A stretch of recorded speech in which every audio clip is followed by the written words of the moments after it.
Bonjour, bonsoir à tous nos téléspectateurs qui sont en train de nous suivre à cet instant. Avant d'entrer dans les vifs et de ce qui nous amène ici, nous avons tenu bon à remercier d'abord la personne qui nous a donné cette opportunité, à l'occurrence les pasteurs Chako qui séjournent actuellement au Canada. Et nous vous sommes infiniment reconnaissants pour cette opportunité. Et aussi nous tenons d'une manière particulière à remercier notre précieux Élie. C'est par lui que nous sommes censés à réaliser ce que nous sommes en train de faire présentement là. Moi je me nomme, moi c'est Monsieur Joseph Longoli, un sujet congolais. Comme ceux qui sont en train de défrayer nos chroniques ici en RDC, on parle de Congolais demi-Dakar et Congolais de 100%. Moi je suis Congolais, seulement Congolais. Je suis reconnu Congolais en tant que Congolais. C'est seulement ça. Oh, merci beaucoup. Je tenais à parler sur des vérités qui sont censées à nous caractériser. Et ça m'arrive des fois lorsque j'ai fait la lecture de notre loi fondamentale, parce que nous ne marchons pas nous ne marchons pas comme des animaux dans une jungle. Nous sommes dans un pays bien déterminé qui est la République démocratique du Congo. Et ce beau pays a des normes, et des normes qui nous régissent, a des lois qui nous régissent. Je parle des normes ou des lois, c'est toujours la même chose. Et la raison pour laquelle nous avons au-dessus de toutes ces normes ou toutes ces lois, une loi fondamentale, notamment appelée la Constitution de la République démocratique du Congo, et qui était déjà en vigueur depuis 2006. Et moi, lorsque j'ai fait la lecture de notre préambule de Constitution, en tout cas des événements que nous sommes en train de vivre dans ces pays, ça a toujours surpassé mon entendement. Et des fois, je me dis, est-ce que, Seigneur, tu m'as mis dans cette terre qui est la République démocratique du Congo, mais les choses qui sont en train de se dérouler dans ces pays, ça m'a toujours mis dans une situation là vraiment déconcertante. Ce qui fait que quand je lis notre préambule, dans les préambules, il est dit que nous les Congolais en général, nous sommes unis. Nous sommes unis autour des idéaux. Ça, c'est le point 2. Nous sommes unis autour des idéaux. Nous sommes unis autour des idéaux de liberté. Nous sommes unis autour des idéaux de fraternité. Et je me suis dit d'abord que nous, le Congo, est-ce que nous comprenons ça? Nous cernons vraiment ça comme il se doit. Est-ce que nous sommes vraiment des frères? Parce que c'est là le socle de tout, c'est là le sous-bassement. Si on comprend réellement que nous sommes des frères, il y a certaines choses, en tout cas, ça va se résoudre de soi-même. Et comme le cas de ce qui se passe présentement là dans la désignation, juste pour désigner le président du CENI, vous imaginez nos pères spirituels, or que la spiritualité c'est le niveau le plus élevé. Nos pères spirituels qui sont au nombre de 8, représentés ce qu'on appelle les confessions religieuses, ils sont au nombre de 8, mais jusque-là, ils ne sont pas toujours capables de nous faire sortir de ces risques. Les présidents du CENI, les présidents de la commission nationale électorale indépendante. Mais je suis en train de voir, si nos pères spirituels sont incapables, alors qui vont encore les faire mieux? Parce que là, quand nous partons, ce sont eux qui nous dirigent. Et puis quand la Bible dit qu'en réalité, dans l'homme, c'est son esprit, c'est-à-dire l'esprit est censé de tout dominer. Mais les gens qui accordent nos esprits là, les gens qui nous inculquent, c'est qui est spirituel. Mais si c'est justement d'une désignation, qui se mettent ensemble pour désigner ne serait-ce que les présidents de la CENI, mais ils sont dans des choses vraiment déplorables. Pourquoi tout ça? Parce que j'ai l'impression qu'ils n'ont même pas cerné les idéaux là de la fraternité. Nous sommes des frères. Tu as ta façon de voir, l'autre a sa façon de voir. Mais il y a des choses comme des critériums qu'on définisse en avance pour que c'est ces critériums-là qui sont censés de nous guider. Et comme la Constitution nous guide, et ce sont des critériums. Avant qu'ils puissent procéder à une désignation, ils avaient des critériums. Alors, jusque-là, pourquoi ils sont incapables de se mettre ensemble de désigner les présidents du CENI? Pourquoi? Peu importe la personne qui va sortir là, c'est bel et bien votre frère. C'est l'idéal de la fraternité. C'est bel et bien votre frère. Ce qui est censé de vous caractériser, c'est la compétence de la personne. Est-ce que la personne est bel et bien compétente ou elle n'est pas compétente? Mais si on se livre dans des appréhensions ou dans des ce qu'on appelle spéculation clanique et tribale et consort, ça va nous amener où? Nous sommes un État qui regorge, une nation qui regorge en son sein 450 tribus. Si on a les critériums seulement des tribus et des clans, en tout cas, vraiment, nous voulons que ces pays puissent disparaître. Mais ce n'est pas notre souhait. Notre souhait est que vous êtes des frères. Vous êtes des frères, en tout cas nos pères spirituels, désignez la personne qu'il faut à la place qu'elle mérite. Si elle est compétente pour présider la CENI, peu importe, on a toujours parlé des ramifications avec les chefs de l'État.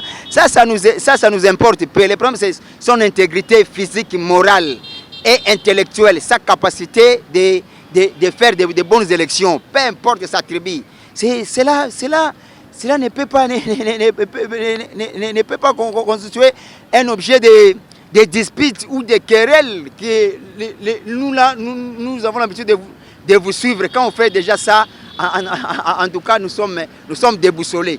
Or que vous, nos pères spirituels, vous devrez construire les boussoles pour ce pays. Et nous ne pouvons pas peut-être avoir... nous pouvons avoir cette transcendance par rapport à vous là, mais quand même nos conseils, si vous pouvez les prendre, en tout cas, ça fera quelque chose du bien, afin que vous puissiez désigner librement le président du CENI, sur base de sa compétence, sur base de son intégrité morale, intellectuelle, parce qu'il est censé être quelqu'un d'intelligent qui maîtrise bien les rouages des élections. C'est seulement ça que j'avais à dire par rapport à la désignation du président du CENI. Mais j'en viens toujours, donc je possède d'abord mon fondement sur les préambules de notre constitution, l'idéal de la fraternité. Est-ce que sommes-nous vraiment des frères? Je me pose toujours cette question. Et quand j'ai fêté encore même la constitution, notamment à son article 58, là, je suis en train de parler si vraiment nous sommes des frères. Si nous sommes des frères, la Constitution, dans son article 58, est en train de parler de ce qui nous revient, nous tous, les Congolais. Et la Constitution dit quoi? Tout Congolais a droit de jouir des richesses de ces pays. Et la répartition se fait d'une manière équitable. Le chef de l'État a ce pouvoir d'assurer que tout le monde se retrouve par rapport à cet article 58. Et depuis que moi j'ai vécu au Congo, cet article-là, en tout cas franchement parlant, ça pose toujours un lapin. Cet article-là pose toujours problème. Parce que les gens qui accèdent au pouvoir ne nous considèrent pas comme étant leurs frères. Si tu considères quelqu'un comme étant ton frère, la moindre des choses, ça sera quoi? Que je puisse bien travailler, que je puisse bien faire. J'ai une responsabilité. J'ai la redevabilité de faire des choses comme il se doit, afin que mon frère puisse se retrouver. Et j'aime beaucoup, excusez-moi pour les gens qui ne sont pas chrétiens, j'aime beaucoup le Christ. Le Christ qui nous a donné un exemple qui était vraiment un exemple de tutant. Un exemple là qui, quand je regarde Jésus, en tout cas, voilà le homo, la personne qu'il faut. On voit ce que le Christ avait fait. Lui qui existait en forme de Dieu, lui qui avait tout chez lui. Mais il n'a pas regardé à ses intérêts personnels. Il est descendu sur la terre, il s'est livré à un spectacle. La mort que Christ avait subie, c'était l'ignominie. Tout ça pourquoi? Tout ça pourquoi? Et c'est tout simplement pour que l'autre puisse se retrouver. C'est ce qui devrait nous caractériser, nous, si on est vraiment des frères. Il faut travailler afin que les autres se retrouvent. Les autres, c'est le tout. Ce n'est pas mes intérêts seulement que je suis censé de mettre au premier plan. Non, les intérêts ou l'intérêt de l'autre d'abord, les frères, comme les premiers, les stupides. Nous sommes, l'idéal, c'est la fraternité. Mais cette fraternité-là, en tout cas au Congo, franchement parlant, même si, même en voyant la manière dont, les gens sont interpellés à chaque fois par les chefs, et vous allez voir, les pays est dans les groupes dans une misère créante. Les gens sont en train de pleurnicher que nous ne retrouvons pas, nous sommes abandonnés à notre propre sort, et nous sommes en train de souffrir, mais les gens sont en train de détourner les derniers publics comme pas possible. Vous allez voir quelqu'un qui détourne 150 millions, pendant que la richesse là devrait être redistribuée par les gens que vous appelez les frères. Vous appelez les gens les frères pour une simple appellation, ou ça devrait normalement être quelque chose de concret. Ça devrait vraiment être quelque chose de concret. La Constitution a prévu, nous avons l'idéal de la fraternité. Nous avons l'idéal de la fraternité. Mais où est partie cette fraternité-là? Où est partie cette fraternité? Comment tu peux détourner quelque chose et juste pour faire en sorte que les autres ne puissent pas se retrouver? Vous imaginez? Et en tout cas, c'est très compliqué. Et puis, c'est que moi, j'ai toujours analysé dans ces pays, et comme l'idéal de la fraternité nous manque, c'est ce que nous plonge dans des situations vraiment catastrophiques au Congo. Tu vas voir même la guerre là à l'Est, hein, excusez-moi de ramasser les choses, même la guerre là à l'Est, vous imaginez, il y a des Congolais, des Congolais qui sont au premier plan, hein, nos chefs militaires. Ils sont au premier plan à cause des intérêts égoïstes, et ils sont en train de sacrifier leurs frères. En tout cas, vraiment, quand je vois des choses, quand je constate des choses, quand je remarque des choses comme ça surpasse mon entendement. Je suis en train de me dire, Seigneur, pourquoi je suis venu dans un tel pays? Pourquoi les gens qui habitent ces pays, ils se comportent de la sorte? Qu'est-ce qui se passe au juste? Comment tu peux sacrifier? Comment tu peux tuer ton frère? C'est seulement pour obtenir gain, pour obtenir les lucres. Tuer son frère, est-ce qu'il y a quelque chose consacré même dans la Constitution que la vie humaine est sacrée? Mais quelqu'un tue son frère et quelqu'un enlève ces caractères-là sacro-saints, et c'est seulement à cause de l'argent. Mais jusqu'où? Arrêtons si nous plaît, si ça peut nous plaire. Arrêtons avec ça. Vraiment, hein, cultivons la fraternité et regardons ce que la Constitution nous a laissé. Prenons ça et marchons selon ce qui est écrit là, l'idéal de la fraternité. En tout cas, ce qui devrait caractériser tous les Congolais. Et même devant dans des choses qui sont tellement élémentaires. À l'occurrence, les transports ici. Vous allez voir les transports. Non, frères congolais, moi je vois du mal. Un Brazzavillois, il ne peut pas majorer les prix en tout moment devant son frère. Non, il sait que les transports, si c'est 1000 francs, ça va rester tel que légiféré par l'autorité municipale ou leur gouverneur. Mais au Congo, vous allez voir, les matins, les transports, c'était à 500 francs. À midi, les transports à 1000 francs. À 15h, les transports à 700, 800 francs. On ne comprend plus jamais. Tout ça là, vous êtes en train de faire ça pour nuire à vos frères. Or que notre idéal, nous sommes des frères. Comment tu peux nuire à ton frère? En tout cas, c'est très compliqué. Si on peut changer, en tout cas, ça va faire en sorte que les pays puissent avancer. Nous avons besoin que les pays puissent évoluer. Mais les hommes, c'est vous qui constituez ces pays. C'est grâce à vous que la RDC est appelée RDC. Parce que l'élément constitutif d'un État, il y a l'homme au centre de tout. L'homme est au centre de tout. Et l'homme là que tu appelles Congolais, c'est ton frère. Comporte-toi en ayant dans ta tête que ça c'est mon frère. Si je pose un acte qui porte en tête à ses intérêts ou à son honneur ou quoi, donc je suis en train de me faire du mal moi-même. À quoi bon ça servira de poser des actes qui est donné de nuire à mon frère? Bon, et je pose des actes pareils et je l'appelle mon frère. En tout cas, ça, c'est vraiment scandaleux. En tout cas, c'est vraiment très compliqué. J'ai toujours dit que la conscience de chacun de nous devrait travailler. Et on est censé être interpellé par cette conscience. L'homme se diffère de l'animal par la conscience.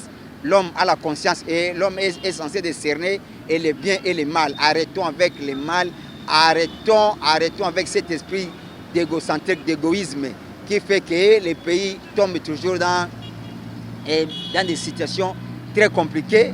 Et les autres sont tués comme des animaux. C'est seulement parce qu'on est égoïste, on veut obtenir gain de cause, on veut obtenir ce qu'on appelle, ce que les latinistes appellent les pecunia. Les pecunia, c'est rien. L'homme est sacré. L'homme est sacré. L'homme est sacré. La vie humaine est sacrée. La vie humaine, on est censé de préserver ça à tout prix. La vie humaine n'a pas de prix. Posons des actes dignes, des actes responsables, des actes de bienveillance qui feront en sorte que tout le monde puisse se retrouver dans cette société appelée la République démocratique du Congo. En tout cas, moi c'est Maître Joseph Longoli, je suis avocat à la cour. J'œuvre en République démocratique du Congo et nous sommes en train de nous démener, nous sommes en train de lutter pour voir dans quelle mesure on sera censé d'interpeller toujours l'homme congolais. Quand je parle de l'homme congolais, beaucoup plus je mets l'accent sur les autorités, et après les autorités et nous les peuples, parce que les peuples et les souverains primaires. Mais la souveraineté là, les peuples n'ont jamais compris. On aura le temps d'aborder ça à loin et à large dans notre prochaine émission. Et en tout cas, je remercie encore une fois de plus la personne qui m'a offert cette opportunité, c'est M. Eli, en tout cas, qui Dieu bénisse richement, ainsi que les pasteurs Chako.